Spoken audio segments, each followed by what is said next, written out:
Le Real qui fait un bon mercato jusqu'à présent, en renforçant la défense, qui cherche un milieu aussi, et le joueur de Stuttgart, Angelo, et il prend des mauvais commentaires par rapport à son physique. C'est dommage, le monde d'aujourd'hui c'est comme ça, et ça on peut rien y faire, mais quand même, le mercato du Real Madrid est intéressant.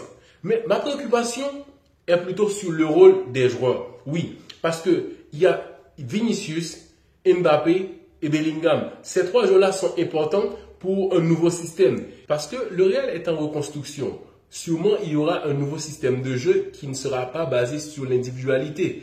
Par exemple, le système de jeu du FC Barcelone. La base, c'est le collectif. Il y a le collectif et un jeu qui pousse vers l'avant, qui ne se base pas forcément sur la défense, mais plutôt en attaque. Ils vont miser sur marquer plus de buts que d'encaisser.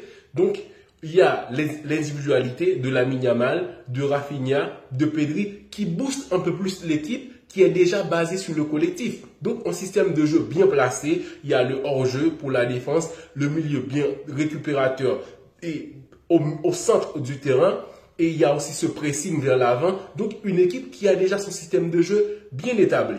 Donc, pour voir l'autre côté, pour un exemple, le PSG, quand il y avait Mbappé, il y avait un système de jeu autour de Mbappé qui partira en vitesse et qui mènera l'attaque parce qu'il aura plus de liberté. Et on a vu ça aussi au Real Madrid, une équipe qui avait un système de jeu basé sur l'individualité de chacun sur le terrain. Donc aujourd'hui, à partir des recours du Real Madrid, il y a un nouveau départ, un nouveau système de jeu. Donc c'est là que je me pose la question.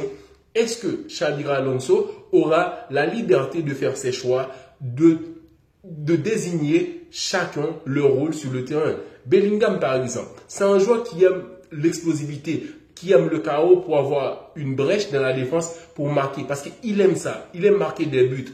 Même si c'est un joueur très costaud au milieu de terrain, box-to-box. Aujourd'hui, le Real Madrid a besoin d'un système de jeu plus équilibré avec des joueurs qui n'auront pas autant de liberté. Par exemple, Bellingham. Donc, est-ce que Vinicius, il aura le côté gauche à lui et Mbappé au centre, dans l'axe? Donc, il y a des questions par rapport au style de jeu qu'adoptera le Real Madrid pour la saison qui arrive. Et déjà, il y aura un petit avant-goût au Mondial des clubs. J'espère bien que les Merengues vont trouver la solution avec les stars parce que je vois qu'il y aura des problèmes si ce n'est pas le coach qui a le plein pouvoir. C'est par rapport à tout ça que je me demande, est-ce que le coach aura le plein pouvoir d'établir un système de jeu qui bénéficie à l'équipe et chacun aura son rôle sur le terrain?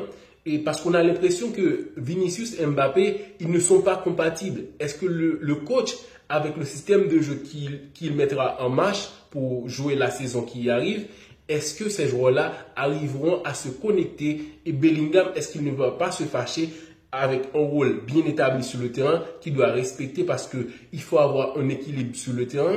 Sinon, on ne peut pas être tous attaquants.